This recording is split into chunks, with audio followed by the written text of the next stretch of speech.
tous. Bonjour Guillaume. Bonjour Charlotte. Tu vas bien? Très bien, et toi? Oui, très bien.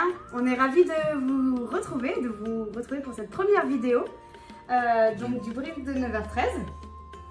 Et du coup, comme on l'a expliqué dans la précédente vidéo, l'idée c'est qu'on traite d'une thématique, ensuite on verra les enjeux et on terminera par l'astuce du jour. Parfait, on va rentrer dans le vif du sujet avec la question. Donc la question du jour, comment garantir le succès de la période d'essai de mon équipe?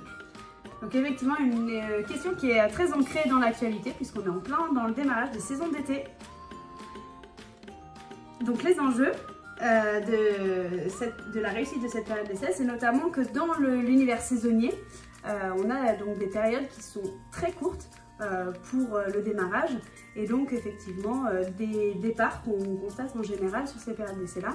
La période d'essai sur une saison estivale ou d'hiver d'ailleurs, c'est souvent 2 à 3 semaines maximum. Donc il faut être du coup très stratégique. Et donc sur le terrain, tu peux nous expliquer un petit peu Guillaume comment ça s'organise? Oui, bien sûr. Alors avant de parler peut-être de l'organisation, il y a deux principaux enjeux. Un, c'est éviter de perdre des salariés pour relancer un recrutement, parce que ça prend du temps, ça coûte de l'argent. Et puis le deuxième enjeu est en lien avec la notion d'ambassadeur aussi du salarié et de comment il a reçu finalement la formation et l'accompagnement qui fait du lien avec ce qu'on appelle la marque employeur, c'est ce que disent les salariés à l'extérieur, tout à fait. Donc du coup, au-delà de l'enjeu du saisonnier, il y a l'enjeu aussi du manager, de comment derrière il va accompagner, il va former le saisonnier et son équipe, comment il va les faire grandir, et puis au-dessus les directeurs sur comment j'accompagne mes managers sur cette pédagogie, sur ces compétences-là et sur ce volet managérial.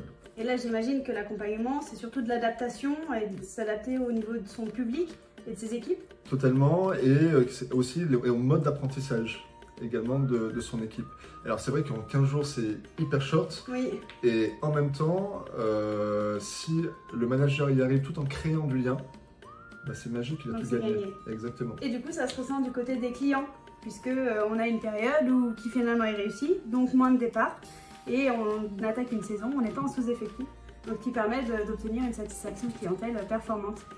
On attaque les astuces, du coup, est-ce que tu aurais des astuces pratico-pratiques à donner à ceux qui nous regardent, aux hôteliers restaurateurs qui sont justement dans cette période-là? Alors la première astuce pour le manager, c'est déjà de se questionner. Est-ce que ma méthode de formation, d'accompagnement, elle est efficace et est-ce qu'elle est adaptée aussi bien à mon saisonnier qu'à mon équipe? Et pour ça, il suffit déjà de faire un échange one-to-one avec le saisonnier et de faire un point avec lui. Qu'est-ce qui est chouette? Qu'est-ce qu'il a réussi? Ce serait quoi le défi? Et pour terminer, ils peuvent se quitter en disant ok, comment le manager peut l'encourager à atteindre l'objectif? Autrement dit, c'est la méthode feedback sandwich.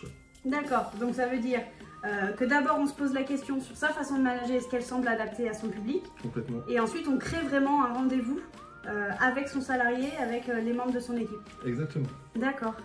Et du coup, est-ce que toi tu aurais une astuce du coup cette fois pour la direction? Eh bien effectivement on peut compléter avec ces deux astuces-là en se disant simplement la direction met à disposition de ses chefs de service un tableur dans lequel on va recenser les dates de fin de période d'essai pour que finalement les chefs de service soient sensibilisés à ce rythme-là qui est assez intense de démarrage avec cette date de fin de période d'essai qui est un petit peu charnière sur cette période-là. Ce qui lui permet, j'imagine, effectivement, de les aider à se structurer, d'anticiper. Exactement, puisque si on fait un entretien, il va falloir tout de suite l'anticiper parce que ça ne va pas être la veille de la fin de période d'essai, mais au moins une semaine avant, ce qui revient à dire dès le démarrage de la saison.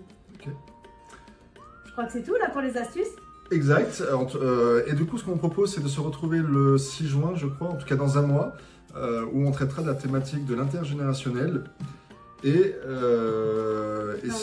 ce sera le brief de 9h13. C'est ça. Le premier mardi du mois.